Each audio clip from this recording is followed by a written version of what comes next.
If you've been wondering how to protect your energy or make new friends as an adult or even shed the winter weight that you are ready to release, this special Q&A episode is absolutely for you.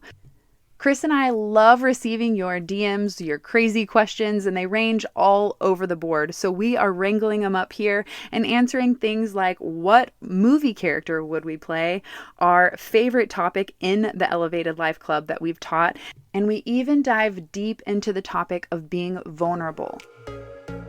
Hey, we're Britt and Chris Carmichael, and you're listening to the Elevated Life Podcast. Throughout the 16 years we've been together, we've never ceased in our endless quest to better ourselves. We've studied top experts, philosophers, and gurus. After years of personal self-experimentation and working with thousands of clients, we've found the tools for shifting your beliefs, moving through fears, and developing a positive mindset that aligns with your authenticity, integrity, and soul purpose, regardless of your past. If you're ready for a breakthrough, then you're in the right place because we're here to empower you to take control of your life with simple mindset shifts that create radical transformation. We'll be diving into topics like personal growth, health, philosophy, spirituality, relationships, success, and mindfulness. We don't shy away from the taboo topics like sex, hypnosis, meditation, and exploring altered states of consciousness. So create some space for yourself and get comfy. It's time to become the badass you were born to be. It is March and I am so excited. Spring has finally sprung and the energy is up and moving. I don't know about you, but damn, it feels good to be a gangsta. No, just kidding. It actually feels so good. All of the purging, all of the cleansing, all of the getting rid of shit throughout the winter season is making a mark and a noticeable change to call in all these beautiful new beginnings and opportunities. You know what I really love is that it seems like it's a time where not only are our bodies waking up, the world's waking up. We're starting to see so many more leaves on everything, starting to see everything turn green again instead of just be dead. And so it's an important time to start leaning into that energy. When you start getting excited, we start feeling the spark, we start wanting to be outside again, we start getting all those nudges. Like we've been dormant for a while. I mean, with winter just sort of, I know for some people it's still a little bit winter, but for us here in Texas, it's definitely already spring. Today was how? Oh, it was 80. I guess that's true. I just saw some of my friends that live up north and it's like snowing like crazy up in Michigan and things like that. So sorry, y'all. We're just a little ahead of you, but it's coming soon. All right, so let's kick this off. Our first question coming from one of our elevators is, how do you protect your own energy when working with so many clients in the chair and online? Orgasms. No, honestly, protecting your energy is a very important topic to me. It's something that I teach behind the chair. It's something that I teach in my coaching practice. It's something that I teach at my luxury retreats. It is literally at the basis of all of my teaching because whether we realize it or not, our energy, our mood, our attitude, everything that contributes, our creativity, all of it is a basis of what our energy level is. And just actually coming up in the Elevated Life Club, is that next month? April. Yeah, in April, we'll be teaching all about energy management. We filmed the yoga and meditation for it today, so I'm like, why is this so fresh in my mind? The April's not even here yet. So we taught a lot of practices about managing our energy. And one of the most important things to realize is that you are in control of how you feel. And if you're sluggish, if you're tired, if you're any of the things that are less than optimal, vibrant, excited, then the good news is there are tools that you can do to be able to recharge yourself, if you will. So one of those is actually when I get home from the salon, the first thing that I do is I wash away and clear all the energy that I picked up from the day. I imagine my aura as a color based on how I'm feeling in that moment. Sometimes it's brown, sometimes it's pink. It really just depends on what intuitively comes to me. And I visualize that color draining down the shower and turning black and white and leaving my body. Now that's one way to clear the energy. Now, when we're talking about protecting it, what I like to do is imagine my aura in a beautiful white glowing light. I do this when I walk in through the door frames. Chris calls these triggers or anchor points. So when I walk through a door, whether it's my door and I'm leaving out to the world or a door that I'm walking into a business or my salon or whatever the case is, every time I walk through a door, I anchor myself into that feeling of protection. I envision a glowing bubble around me, and that helps me to protect and differentiate my energy between anyone I'm, even in the grocery store. I feel like if I walk in unprotected, I leave and I am a hot mess. The other thing to be thinking about is you're not your client or whoever you serve's problems. So when they leave the area that you're in, you're done talking with them and all that, you can let their problems leave with them. You don't have to take them home. You have to think about them later in the car. You have to be there when you're sleeping. It doesn't have to be all of that. Sometimes we have to be able to, it's not so much energy protection that we need to think about. It's more of, okay, I don't need that. Like this is a gift they've given me because we've had a great conversation about it. We connected really well. I was able to help. I was able to serve in some way, but now that's not mine. So I don't need it. Like you wouldn't just carry around stuff that you didn't need anymore. Once it's empty, you let it go. That reminds me a lot of the plexiglass routine that we teach at the retreat. Now, this is some of our high level stuff, so we won't be sharing it here on the podcast, but I can say that everyone we've taught this exercise to has come back to us and said, holy F, this has changed the game for me. This is something I teach all the stylists that I coach and work with because we don't want to take on their energy. And as an empath and a sensitive, it's so easy for us to get caught up in that idea of, but if I feel it and take it all into my system, then it takes it away from the other person. And the truth is they are dumping on you and not releasing. Okay, so they're going to carry their same bullshit and their same problems along with them. Now you're going to feel that too, and nothing was solved. You just kind of met them on that low level that tanks your energy. So it's very important for you to return to sender. Imagine that energy not coming into your system. Don't take it on. Just say, oh, I understand. I'm sorry you're feeling that way. Don't create those feelings in your body. And if you're a sensitive, you know what I'm talking about. Also, before we move on, a quick shout out to my friend Jenny Strebe, who is the founder and creator of Air Professional. Literally not sponsored, although she does sponsor my goddess retreats. We use that amethyst energy hair refresher spray all the time. In between clients, when I have them leaving out the front door, I always spray my room down with this Air Amethyst Energy and Hair Refresher Spray. I spray it on my clients while they're in the shampoo bowl. I'm literally spraying that shit all the fucking time. I come home and I spray it all over my aura because you don't realize the aromatherapy in those types of sprays really does change your physiology and your emotional tone. The other thing, it helps you to instantly relax, and your intention behind wanting to clear the energy is the most potent and most powerful tool you have. So when you smell something delicious, every time I smell that air spray, it's like automatically my body goes into, I'm relaxed. This is my tool. This is my ritual. I know that I will be free and clear of everyone's energy when I smell and feel that experience. It's so good to have certain things in our life where we have some sort of a pattern or some sort of a system or something we immediately go to when we feel a certain way. As Britt said, she does certain things. She comes home and knows exactly what to do for energy. She knows what to do when she's walking into a place. She has a way of making a smell happen. So there's multiple things that she's layering on top of it. So she always feels at her best. And you notice that they're all real simple. Like none of that stuff's really complicated to do. But if you're a person like Britt, you're going to need some visualization. If you're not a visual person, that's fine too. That's why using something like a spray or a smell that takes you somewhere can be just as effective. It can be just as good to anchor yourself into a few like nice long deep breaths and just starting off there and relaxing yourself. Because sometimes energy states, you've match the person, because that's what we do. We get into the room or we get into a way with a person or to a relationship, and what ends up happening is eventually we meet at some point. People with really strong personalities tend to draw us toward wherever they are. Sometimes that can be a narcissist personality. Sometimes that can be a person who's really kind. That really big personality will attract us. So you have to remember, when you pull away from that, you have to bring your energy back to where you're normal at. And so it's very important just to be able to have different methods, have different ideas of what you can do in those situations and know them beforehand. This isn't something that you create on the spot. This is not something that once you feel bad, now I'm going to go reach for it. It's something that you've already know that that's what you need. And so you have it ready for you and you bring it along with you during your day. So, although incense and energy sprays and oracle decks are all great tools to help bring you into the moment, they're really just there to mirror back your own power. So, it's in your choice to protect your energy, to clear it, and to release it that really holds the power. So, let's move on to the next question. Ashley asks, what is your favorite tradition that you and Britt have together?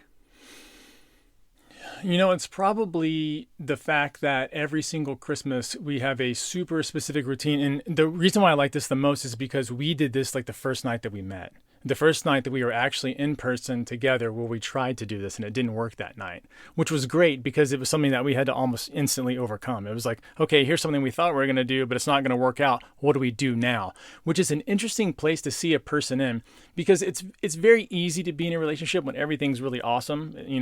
Both people are winning at everything they're doing, they're succeeding, but it's difficult sometimes when you're just faced with the stuff of life where you're like, okay, my expectations were this thing, and that is not going to happen whatsoever, and being able to pivot. So I got to see us do that first night. But the tradition is we go look at Christmas lights every Christmas, and we go to the neighborhoods that are like the biggest. I mean, it's like the houses that we look like are more like museums than homes. It's utterly ridiculous. And we're talking about like 20, 30,000 square foot homes that are on these huge properties, and the amount of lights that they put on. It's Disney. It's Disneyland in a neighborhood kind of a situation. But during that time, we spend a lot of time talking about what are we going to be doing during that next year? What is the future going to look like? Because when you're around a ton of wealth or a ton of abundance, it's very easy to take off whatever sort of limiting cap you've ever had on what your beliefs are or what's possible, because you're looking out there and be like, well, some person did that. It wasn't like this was some sort of miracle person and they had all these supernatural powers. It's just a regular old person. They just strung some things together and it worked out for them. And so I think a lot of times being able to see someone else's possibilities and being able to look at and be like, oh, well, this is doable. So even if you hit 50% of that or even 10% of that, like it's just being in that possibility and listening to the other person talk about what they're going to be interested in or what their sort of vision is for the future. And that has been something that we not only did that first night, but we have done every single year. And I feel like it's one of my most favorite things. What up? We're on 17 years of Christmas holiday traditions, and not to mention the audios and the podcast, or not really podcasts. We listen to audiobooks of books from like the 1900s, early, like old school stuff where it's like the truth still remains and it's not watered down by marketing. So I really do love listening to that and learning and opening our mind. It's funny because the neighborhoods that we drive through are amongst your private school. So you've always had that type of environment to be able to mirror to you and say, hey, anything is possible. I know in our recent podcast where we interviewed Chris on his birthday, we shared a lot about his experience growing up in a private school. I grew up in a town with 200 people, 2,000 people, and then to 2,000 people, like woo woo. And so my environment didn't reflect back to me that unlimited, abundant mindset. Well, I think it's really good for us to always have a mixture of everybody in our lives. Like that's not the only environment, and those people aren't my only friends. It's just one of those things that I think we should all have. I mean, we're always talking about on here about getting around new people so that you can get new ideas. Being around new energies so that you can be like, oh, because there are some people who've figured out how to make their relationship work really well. I mean, they have like a beautiful marriage. Sometimes they're amazing parents. Some people figured out how to do business really well. Some people figured out how to be creative. Some people have figured out how to relax. And I like adding all those kinds of people to my life because I can always use what they're doing to help other people. Be like, oh, I got a friend that knows how to do this. He's an amazing cook, and he does this thing when it's like that. He salts the pasta water, the water when he makes pasta, so it tastes like the sea. That was like a game changer for me. I'm like, what? You want it? I'm always throwing like a baby pinch in there. Everybody, did you know you're supposed to salt it like the ocean would taste when you're cooking your pasta? Who knew? So when you add a lot of different elements of people, I mean, I always look past whatever's going on in the superficial. I'm always trying to watch. I love people who are passionate. I love being around any kind of person who's excited about something. Like that's my person. It doesn't matter the background, the color, how they talk. None of that stuff is important to me because all that stuff can, that none of that is a part of their story and not a part of really who they are at this moment. And so it's really good to be around different people from different upbringings who have succeeded in different ways so that you can add some of that zhuzh that they figured out how to make happen in their life and add some of that to yours. And not only are you able to do that, but you're able to walk and talk with everybody. So anytime you meet somebody, you're just sitting there talking with them. And it just seems like you're a friend. And I think for a lot of times that's exactly what people are looking for. And that's the kind of support we all really need. Okay, for the next question, we've got, who would play you both in movies about your life? Oh my God, I remember asking my grandparents this on their 55th wedding anniversary, and my grandpa replied without hesitation, well, it sure as hell wouldn't be Pitt and Jolie. I love them. So I guess the first thing that comes to mind, but also so fucking sad, but so beautiful, is Rachel McAdams and Ryan Gosling in The Notebook. I mean, I worked here, fun story, fun fact, I worked at the movie theater when The Notebook came out, and I would sit in that movie, not working, not sweeping up popcorn, and just cry my little eyes out. And I just have always held space for knowing that I would find that one true love, my Prince Charming, he loves me not kind of thing. I always knew that I would eventually attract that perfect person. Every time I'd watch these movies, like, I envisioned you and didn't know it. And like, I just sure hope that I'm the one that goes first. Bingo. I like that.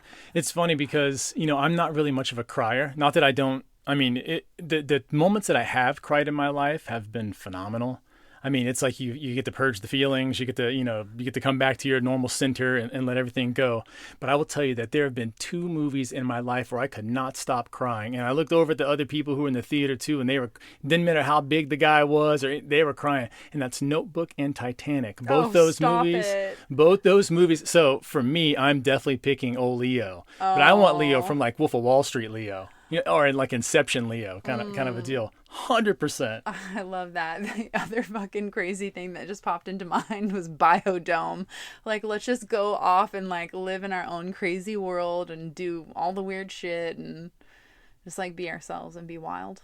Oh my gosh, that's so funny. I don't know. I really would have to think on that because I can't think of a lot of movies that, like, what are those movies? I guess we'll stick with The Notebook because that's been like my go-to romance movie of all time. I love it. All right, carry on. So Anna wants to know, what's an obstacle you both faced recently and how did you overcome it?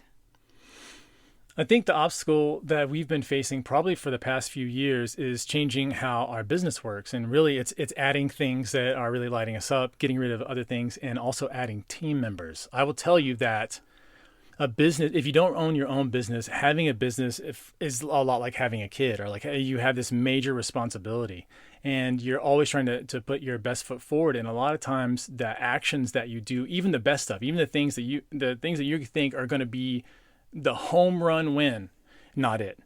And so you have to face so much when you build a business. And for us, it's been a challenge adding teammates because Britt has a very specific vision. Are you saying I'm the problem? No, what I am saying, it's me. I'm saying that you have a very specific vision about what you want. Plus, you're already artistic and stuff like that. Like when people create art, to me, it just looks amazing because I'm not great sitting down doing that. And for words, people's words to me seem crappy because I'm like, all right, that's not good enough. But the visuals, I'm always just floored by people's ability to create artwork, but I can't do it that well. And so, but for you, it's specific. And so it's been a challenge to find someone who not only matches what you're doing or wanting to do artistically and have a brand theme and all that, but also to be interested in the mission. It has to be someone who's so excited about empowering women and so excited about what exactly it is that we're doing. And it has taken us years to find that. And we found so many good people along the way, but not all of those people were an exact match for what we're currently doing in our business or where we're moving our business to. So it's challenging because you're having to go through the process of hiring, which is difficult. Finding a person is difficult. Anyone who's ever sought a relationship, it's hard no matter what you're looking for. And then also to have to fire people, to have that breakup experience where you're like saying, it feels bad. You got your stomach's in knots, you're having to tell the people that you love them and I care about you, but like, this is not, we can't do this anymore. And so it's been such a blessing to be patient enough to be able to do that because sometimes it is extremely frustrating. And sometimes you trust people with really vulnerable parts of your business and they squander it and they drop the ball. And I mean, it happens. We're humans. And so it's so important when you're looking at somebody to add into your inner circle. And for us, the business is such an inner circle because it's extremely meaningful. It's our life. Yeah. I mean, like it's not separate from our life. Our life is our business. Like the elevated life is how we live, think, act, and all the things. There's no differential. So it's been so it fucking matters. It's been tough. It's been because we're attached to it. Too attached. Like we should have just made dildos. Oh my God. Like, honestly, we'd make $1 bazillion and not give a fuck. And so that's the important thing to realize is that anytime you're attached to something, anytime that you hold it in your hands and it's so dear to you, anytime that you lose anything with that or something goes wrong, I mean, it hits all the heartstrings. It's like looking for a babysitter. You don't just like hire them off Craigslist. Yeah, it's not the you have to check it out. And so anytime you're looking for someone to add into your mix, do not be afraid of letting that person go, because if they're not right, if they bring down the circle, they have to go, because there is a certain vision that you have for your life, there's a certain vision we have for our business, for our lives. And if we're not getting there, we have to pause for a second and say, wait, this is not working. And what's interesting though is you do that enough times and you really start drawing the people toward you that are exactly right for where you want to be at the moment. And I feel like we have just recently found that. And, some people have gotten out of the business who've been incredible. So, it's just, it's been great to meet people this way because it's always been random. Like the way that we found someone has always been like, wait, what? That person is going to be on the team? And then it's incredible. So don't ever shut yourself off. Keep an open mind to who it could possibly be. Because right now that our team is I'm phenomenal. So happy. Shout out to the fucking Team Carmichael right now. I love you all. Thank you so much for your support. This podcast and this brand couldn't expand without that help. And I know this isn't a question, but I'm sure people wonder all the time, how the fuck do you do it all? Like we have the Elevated Life, Brittany Carmichael brand. We host couples retreats, women's healing retreats. I own a salon and I still do hair. I coach. Like I have an Oracle deck. And we go on vacation to live a regular life and love each other and have plenty of time. We go to the gym every day. Like we make all of our food, like all of our meals. Like we do that. Like we have a very structured and organized life that creates a lot of space for spontaneity and flexibility. So I think when it comes to asking the question of like, how do you do it all? We have finally come to a place where we are asking for help.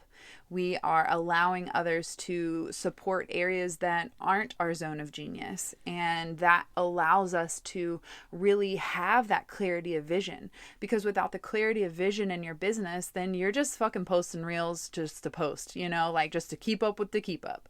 But when you have a vision of where you're going and what the next project is and how does that layer on to the next thing or things that you've already created, and how does it make a cohesive experience for your client, all of that matters when it goes into the process of creation of these businesses. And let me freaking tell you, I've been at it for about 10 years now in the online game. I've been in business way longer than that, but the online game is where you're seeing me. If you're listening to the podcast, you probably found me online. You're not sitting in my hair chair. Although shout out to all my hair clients that listen to the podcast, Amy in particular. I love you, girl. Anyway, I think it's so important for you to understand that all of this has taken way longer than I envisioned it in my mind, because there's so many different nuances and pieces to this puzzle. Now, I'm not saying everyone's building an online business, but business in general requires a lot of to-do lists, a lot of tasks that have to get done to create that solid foundation so that you can expand and scale. So my advice to anyone building a business is learn how to do it yourself, and then give yourself permission to trust and delegate. The last part I'll say on this too is that this goes all back to the whole energy protection, energy management. When you are going to demand a lot out of yourself and demand a lot out of other people, you have to have the very basic and fundamentals down extremely well. I mean, there's very few nights where we go below 8 hours of sleep. I mean, there's very few times where we miss workouts. Mm-hmm. There's very few times where we skip out on things like yoga and meditation and being intimate with each other. There's only been one time I can think of in our entire relationship, and it was a couple of years back, where I was like, hey, I'm not seeing you enough. Like, we are working too much. This has become ridiculous. Like, we've got to pull back. The money and all that stuff to me is not that important. It's spending time doing what I love, but also having the downtime, being able to, brush up on hobbies, being able to just not do anything for a bit. And so it's important to always be looking for that balance and always be looking for where's the edge where I burn out at, because you want to be nudging close to that so you can output what it is that you want. But at the same time, you don't want to be crossing it because it's too long in the red. It's too long in the red. Recovery time is way harder than just a recharge. All right, so let's go into our next question, and that is, what's been your favorite topic that you've taught in the Elevated Life Membership Club? Okay, 6 years of topics times 12. That's a lot of masterclasses to choose from. It's a lot. Which also you get access to all of them when you're a member, so come join us. Perfectionism always comes to the top of the list. Perfectionism, badass empath. I think that was one of my favorites. Pretty much anything on spirituality, the spiritual awakening, finding your purpose.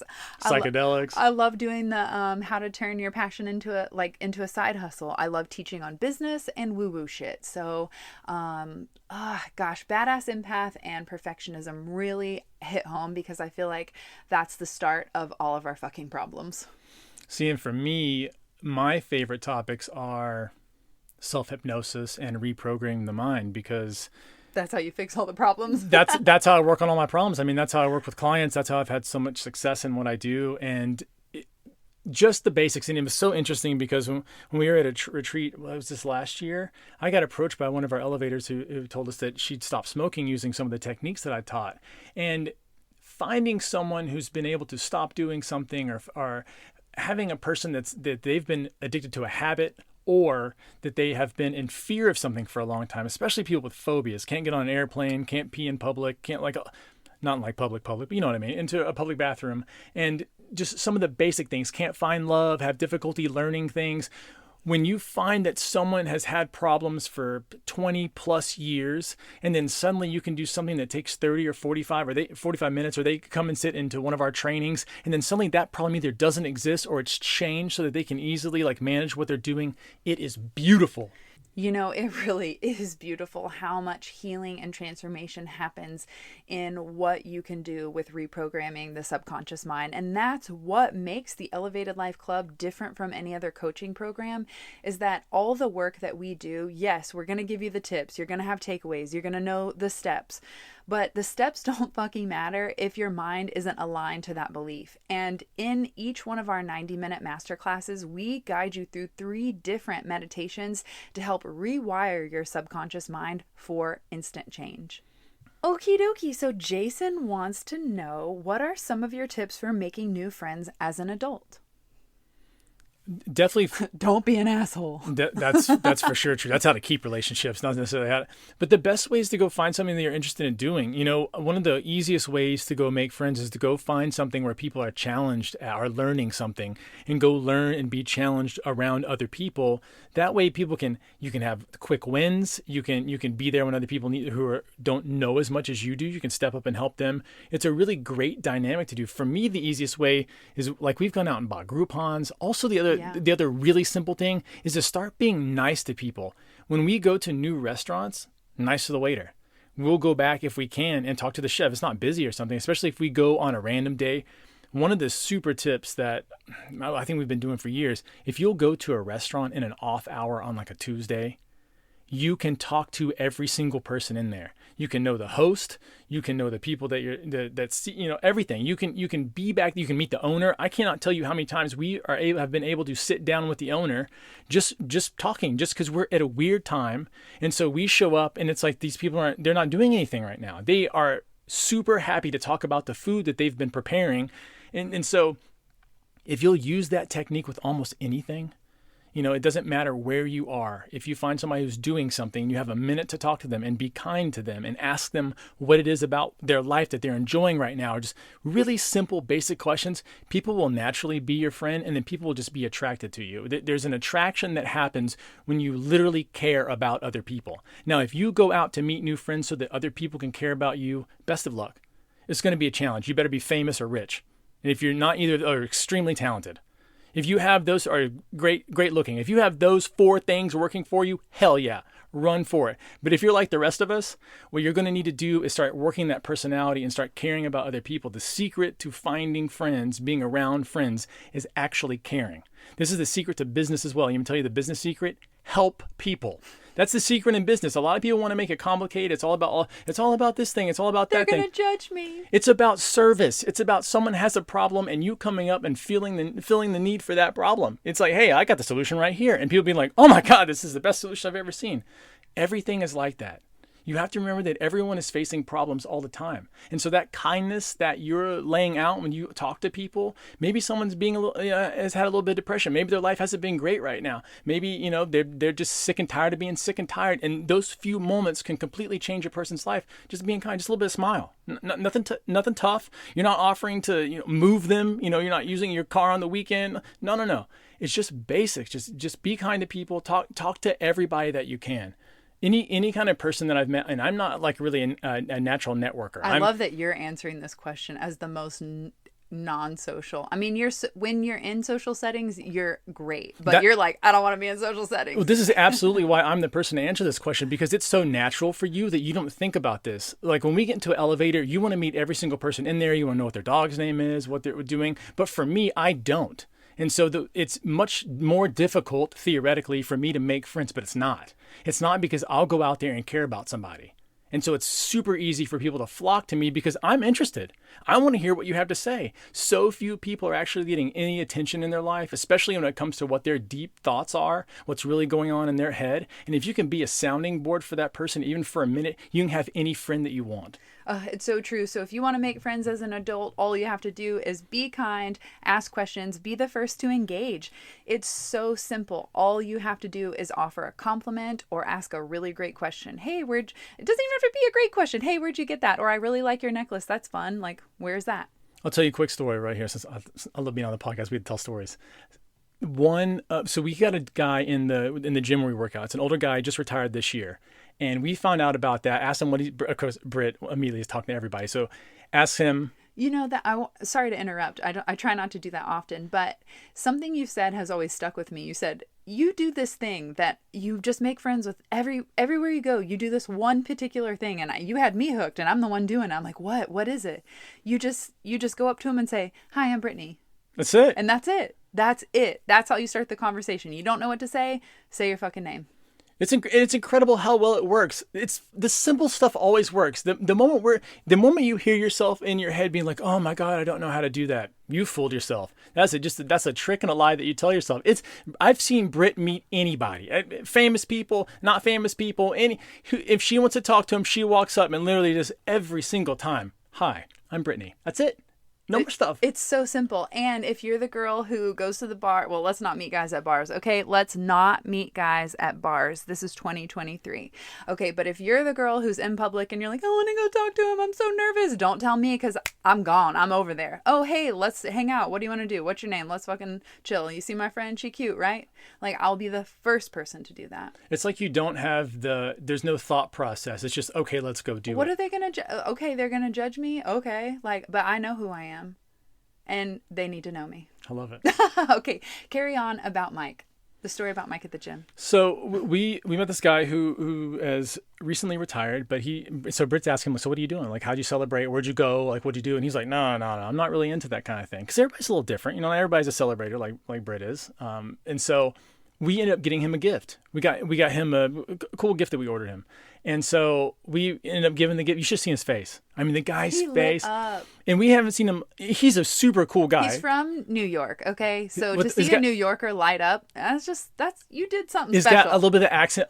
Absolutely love him. He's always in the gym. I'm not sure how, I can't remember what his age is, but I mean, I find people who are wanting to be physically fit later in life, because he could have been retired for a while. He's now. like plus 60, mid 60s to mid 70s. I'm not really sure. So he's in his 70s. I can't remember. Anyways, so he is. Wait, he said he's seen every single Super Bowl. Every single one. Does that help? No. Well, he's definitely in his 60s. So at least. So him lighting up that way. So this is not something that was a big deal. I mean, the gift wasn't a huge gift, but it was the thought of it. Just recently, he comes down. We're in the gym working out. This happened this week. He comes down into the gym, and Looking dapper. He's dressed up, so I'm like, he's not in the gym, which is awkward. I'm like, he's always in here, on the treadmill doing his thing. And so he comes and he goes, he comes in super dressed. And he's like, hey, I'm looking for you guys. And Britt's like, what, are you going to work out on that? And he goes, no. I have tickets to a basketball game tonight. Would you guys like to go to a basketball game? And we're like, man, hell yeah. Are you kidding me?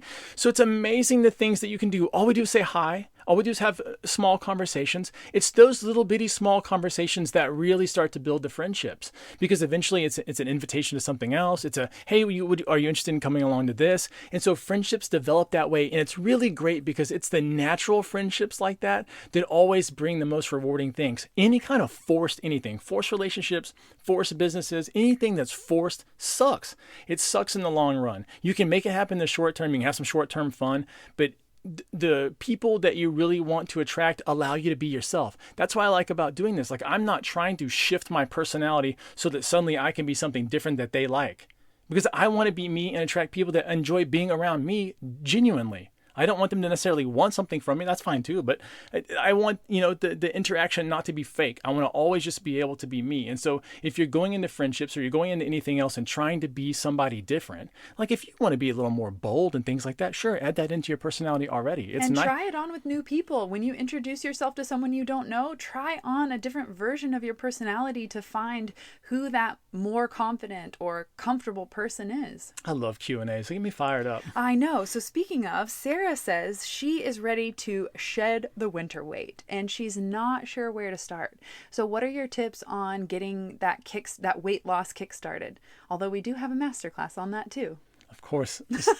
What I love, so weight loss is something that I've been interested in for a long time. Weight gain as well. I mean, I've done both of them from both angles. I've done them really clean and healthy way to do it. Yeah, I've done it extremely dirty.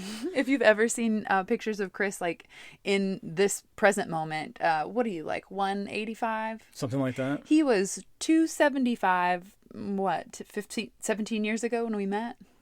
Before? I was a big boy. I've been lean since then multiple times. I've down been to the 160s. Have been heavy again multiple times. And so I am so fascinated with what the body can do. I'm always just totally amazed. And as a guy, obviously, I can't have a kid. It's incredible to watch what the female's body is able to create, and just the thought that we produce life, the thought that we can do things with ourselves, the fact that we can change ourselves to look or to do whatever we want fascinates the piss out of me. I mean, it's so incredible. And so thank you for this question. I will tell you that there are some simple ways.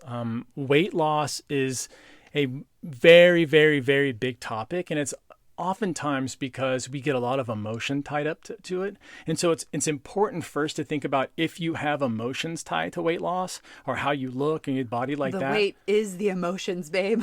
well, I mean, some of us like to snack. Some of us, as soon as fall comes around, are snack like on a deeper root. But I know what pumpkin pie spice smells like when it's in the fall time, and it smells so good. Anyways, so we won't get psychological here. So you got to work the emotional aspect. That's a really important part of that. And whatever that means for you, and whatever letting go of that is, and getting to the mirror and loving yourself again, and reminding your body that you love it, reminding that it's not only a home for you, but also a center of pleasure. You have a lot of pleasure. And so getting back to that pleasure state is extremely important as you're doing the weight loss, because there are a lot of people. There's a fantastic book that I've recommended on here a couple times. It is by Maxwell Maltz called Psycho-Cybernetics, and it is about he was a plastic surgeon who realized that after he did plastic surgery on people, a lot of times they still weren't happy with themselves, even though they thought they'd gotten rid of whatever their toucan Sam nose or whatever the thing is, right? Whatever it is that bothers the person. And so as soon as the surgery is over, there are a huge portion of people who still weren't happy. And so a lot of times we think that if we'll lose weight or if we'll get into a certain shape, then that will bring us happiness. And that may be true to some degree, but I will tell you that... I mean, I was 135 and thought I was so fat and so miserable. And I was so ripped, fuel, shredded. When I look back at pictures, I'm like, what a fool. I was so mean to myself, and I looked the best. I was like the thinnest I had ever been and all the fucking things. And I still hated myself. So I threw that out the window. I realized it isn't a number on the scale. It's a comfortability in who we genuinely are and loving ourselves as is. So it's a big topic.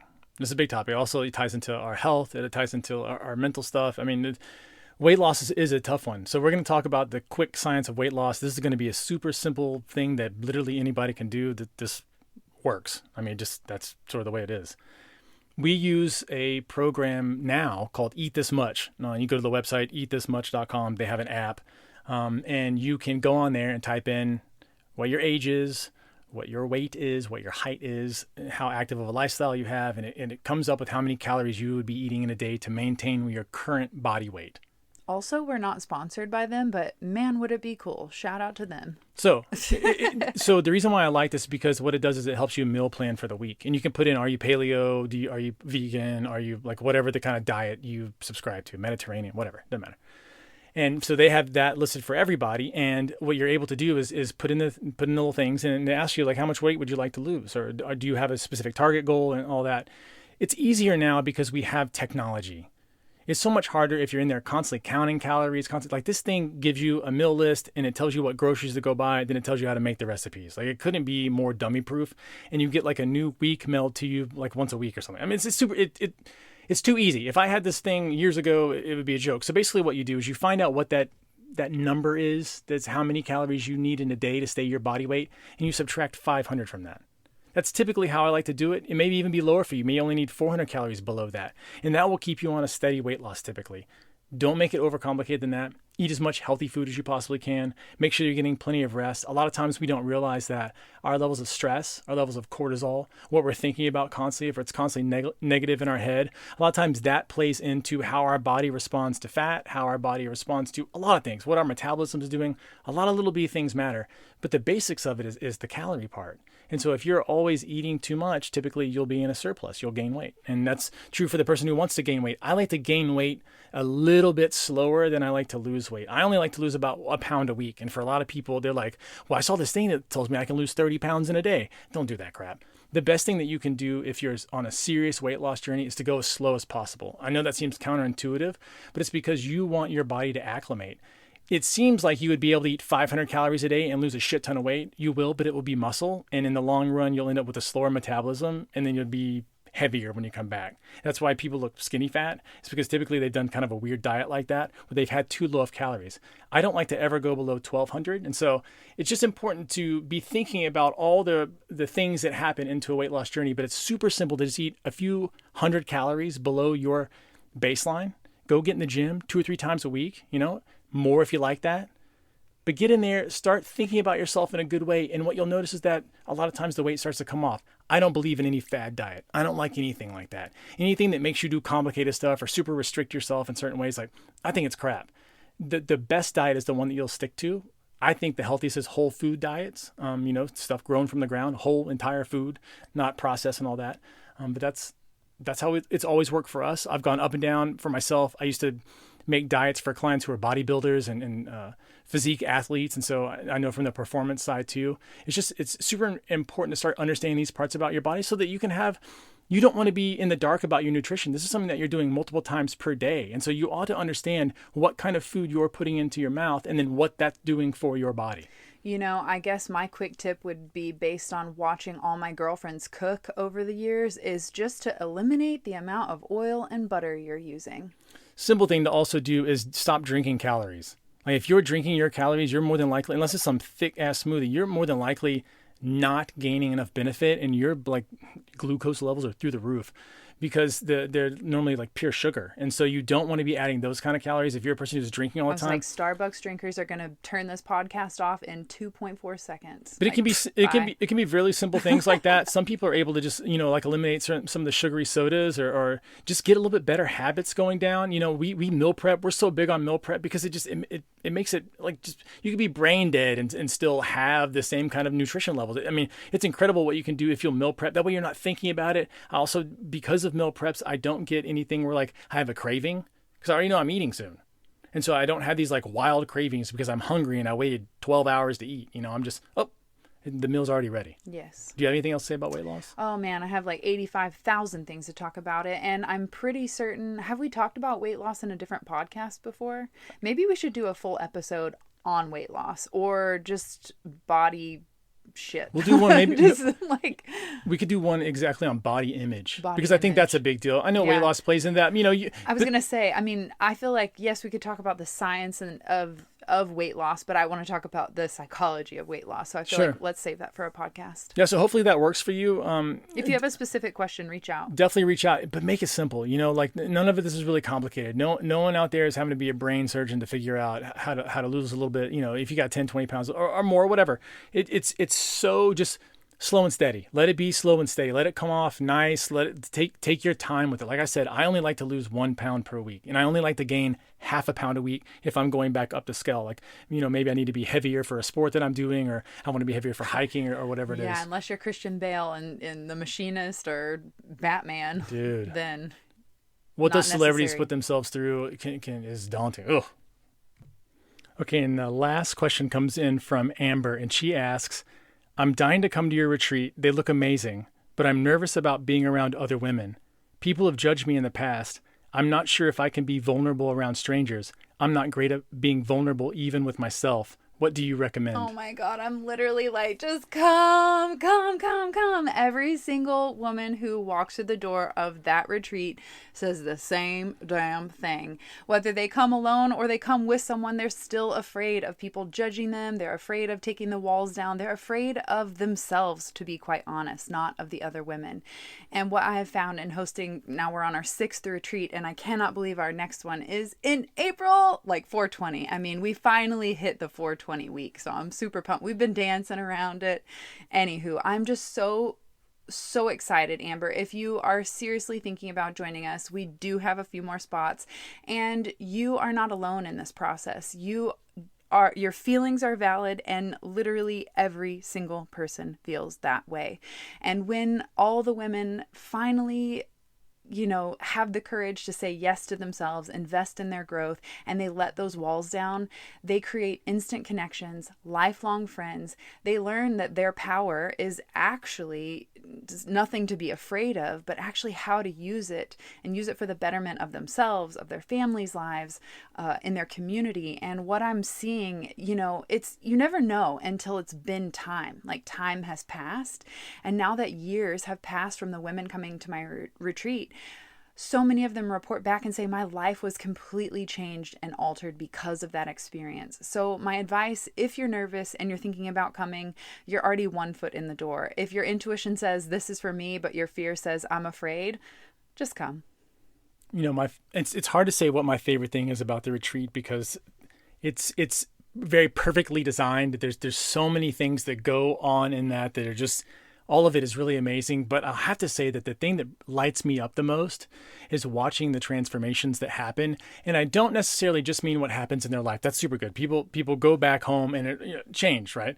But it's what happens actually in the capsule of that time. You watch the person when they first walk in, and most people are timid. Everyone's tight and closed off. Shy. They're like not huggy-feely just yet. And Britt is so good at making people just break straight through that. And you find people, I just like, it's like them pushing me off the bridge when I went bungee jumping. That's where I learned how to just push people through their fears. Like, fuck it, just jump. And it's seeing people just with the leaving with that face on of, I feel like I can do anything. Like anything that I've said that, oh no, I can't do that. Or, oh, I'm not good enough for that. Or, oh, if I tried that, I'd definitely fail. I mean, they leave with that face on, being like, what the hell was I thinking when I came in here? Like, what kind of bullshit story was I telling myself?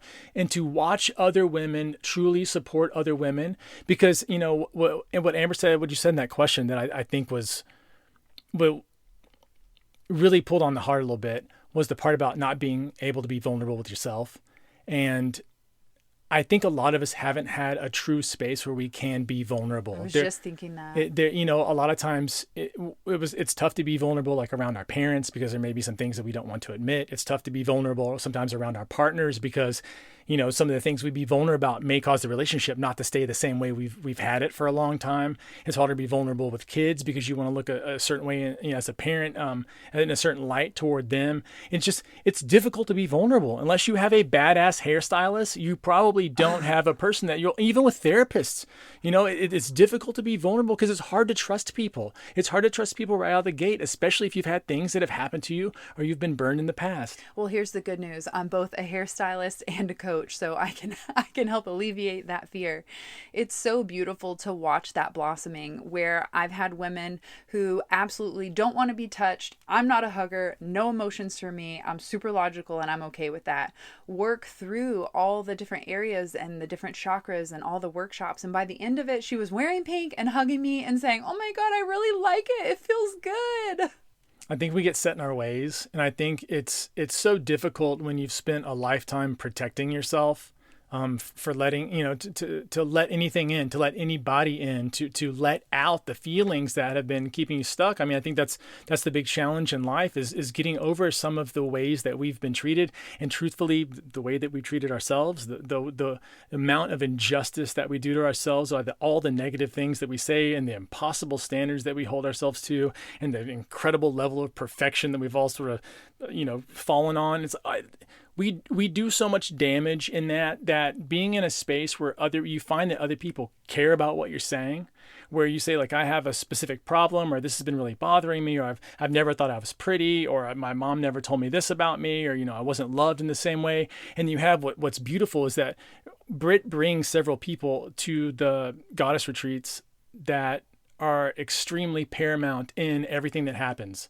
I, for one, consider myself being one of the pieces of that. I mean, no doubt. But your mom is the person I'm thinking of, because Britt's mom is one of the biggest lovers I've ever met. And besides the fact that she's a Scorpio, she is a lover. She wants to give you a hug like will knock you over. And she cares so much. She'll sit with you. You could talk to her the whole night. She's going to stay up the whole night, party the whole night with you, be there for every little bitty piece along the way. And so having that mother figure be there, and I've seen her hug people and bring them to immediate tears, and seeing them say, "I've never been hugged like that, even from my own family." Sandra, this is for you. I looked at Sandra when she hugged my mom goodbye from the retreat and she started crying. I said, "What did you do to her?" My mom says, "I mommed her."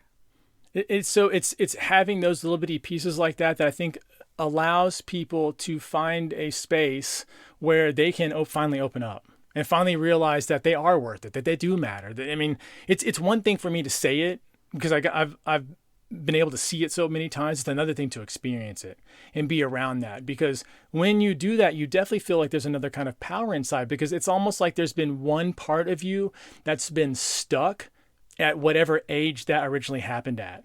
And so it's almost like you couldn't mature out of that feeling or out of that phase in life, because there was nobody to make that part whole. As kids, we don't understand how to do that. Hell, as adults, we struggle with it. And so it's so great to finally get to put that puzzle piece back in and be like, oh shit, it wasn't even broken. I just thought that it was. It's like the illusion and the cage that we all live in is this mental barrier. And once you can get away from those invisible bars of the cage, you're so free. You're like, one of my favorite parts is being able to see the women get up on the mountainside. Oh, take our tops off. Well, I mean, hell, if that's a thing, that's a thing, But my favorite thing is just seeing women feel liberated. Yeah. It's like holy shit. Like, you can tell that they've never felt that way their whole lives. And it's like, oh my God, I can finally just be me for a minute. And all these people accept me as I am right now. Well, people probably feel super comfortable with you because they're like, "Here, hold my shirt."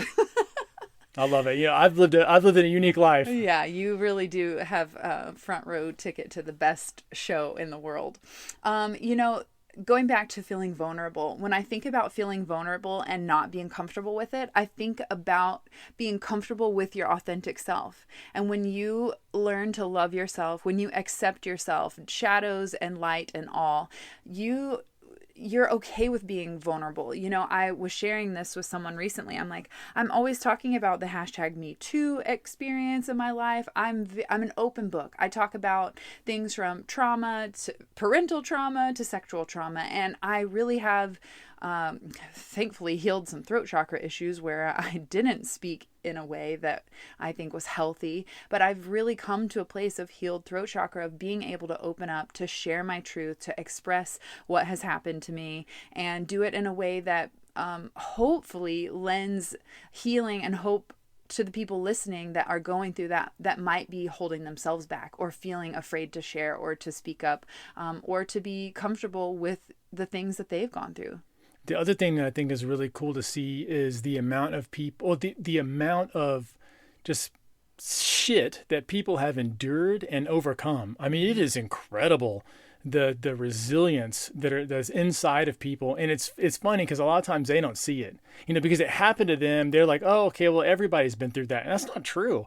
To listen to women's real story, the real stories, like the stuff that's really happened in their lives, you get a completely different take, and you're like, damn, these people are strong as hell. And they don't know it. It always surprises, funny to me, because in the beginning, they definitely don't know it. But by the end, not only do they know it, they're telling everybody about it. So it's a different way of being. Amber, I hope we see you there. I 100% hope we see you there. I'm literally going to write your name down on one of the spots and hold it for you. Like, we're putting it out into the universe. And if you're someone listening and you've been on the fence and you're like, shit, I've got to come, you do. It's important. We have very few spots left, but we do have room for you. So just shoot me a DM, or you can go to brittanycarmichael.com/retreat to get all the information and apply for your spot at the Goddess Retreat, April 16th through 21st. Whoop, whoop, 420, if you know what I'm saying.